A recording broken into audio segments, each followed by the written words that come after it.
Greg, what three things would you change or adjust to make the team better? Now, you can take that, of course, in a number of directions, whether it's just, okay, I'd want some better linebackers, better defensive linemen, better quarterback, or whatever, or maybe, thinking it through a little bit more in regards to building out the program from here on out.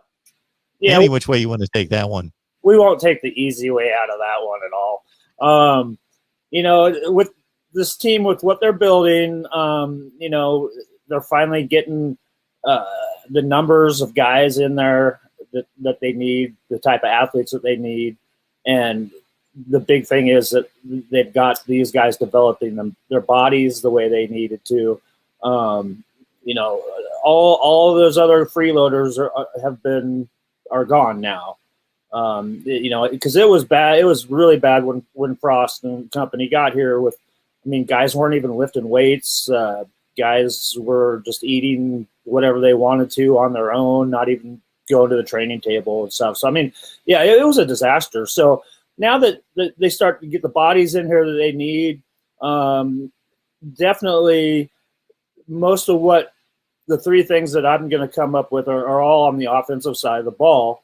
Because I think right now with this team, this defense has a chance to be great this year with all the returning starters they have coming. So I'm not going to mess with that side of the ball right now. I'm going to go on the offensive side of the ball. And I think first and foremost is that this team needs to establish a solid rushing game that they can count on with the running backs. Taking that pressure off of the quarterback, off of Adrian Martinez, and not making him run the ball 20-plus times a game. You need to get some consistency out of this backfield, and they've got a lot of young bodies that they can do this with. And then with a seasoned veteran like a Marquis Step coming in, I think they have a great shot at that. That being said, it all starts up front. That offensive line right now, looking at this offensive line, it's the best that I've seen maybe since I've been back in Nebraska for the last 11 years across the board. Now, it's a young line. It doesn't have a ton of starts, but it has several guys that have made Division I starts. And they look like a basketball team with the size of these guys. If things kind of gel the way they look like they might, you're looking at possibly them moving a Bryce Benhart into guard. And then you've got two big guys, 2 6'9" guys out there on that side when Teddy Prohaska develops. So this would be a very unique looking line and be good for several years down the road. Now, another thing that we need to see is consistency out of the wide receiving core. I heard some stats for the last several years, and this all stems out of a comment last week that was made by the coaching or by Scott Frost, actually, saying that he thought that the receivers were on track to be the best that they've ever had. And if you look at some of those numbers, you go back, I think, what is it, 2017 or 2016, something like that, with Stanley Morgan, J.D. Spielman. These guys had, I can't remember the exact numbers, but you had two guys that were 1,000-yard receivers. So that's what you're looking at. If you're going to say that this is a better team than that, or a better receiving core than that, you got to come up with two guys that are going to get over 1,000 yards receiving and 8 touchdowns apiece. That's what you're kind of looking at. And then adding a third guy in there to get about another 800 yards. So if those three things happen right there, then you've got a successful looking team, and you're not putting your defense out there in bad situations anymore, because you got that consistency, and that cuts down on the turnovers. So that's my formula right now for a success for this team. Yeah, they were really explosive at that point in regards to, they had some issues in regards to having the right guy at quarterback to get him the ball consistently. But J.D. Spielman and Stanley Morgan were nothing to sneeze at. There's no question about that. And right around the same time, they had Kenny Britt, who's pretty much the all-time leading receiver in most categories. So you had that year. You had a whole bunch of other guys too that only had like a 20-yard receiving year and stuff like that, 60 yards, something like that. So you needed to get a third guy in there. And I think that was a Tyjon Lindsey freshman year too, and he had about 80 yards or something on the year.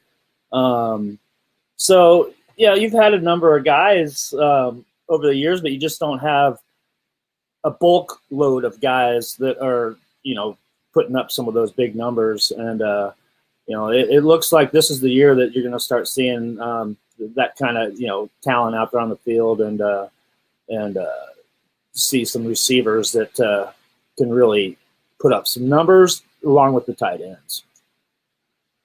Absolutely. What was I saying? I said Kenny Britt. I was thinking of Kenny Bell. Bell. Yeah, you had me confused. I was like, yeah, I said Kenny Britt, and I was thinking Kenny Bell, who owns most of the major records. Yep. Yeah. No, Kenny was a great player. Played a little bit in the NFL and the XFL and all that good stuff. And I think he's back around town. I think I'm not sure, but no, Kenny was a great player. He was put on a lot of good memories. I got to say, from an outside perspective, I am still a little concerned with the running back position. It looks a bit thin, and there's nobody that's proven. Marquis Stepp's proven, he's going to do the job to some degree. He's played enough at USC to show that, he's not going to be wowed by the big stage, and he can play at that level. But in terms of being a super productive back in that division against those defenses, I'm a bit concerned, or just not necessarily that they don't have the players, but they're just unproven. Well, right. I mean, you've got a bunch of 4-star guys sitting there in your stable that all waiting to try to get, some playing time and prove their worth. I mean, after Marquis Stepp, and you don't need him to be a bell cow. You just need him to get some of those dirty yards, some of those tough yards in the middle. But Marvin Scott, he's probably had the most carries out of all of them right now, and he's a guy that he's progressing well and could end up being a feature back.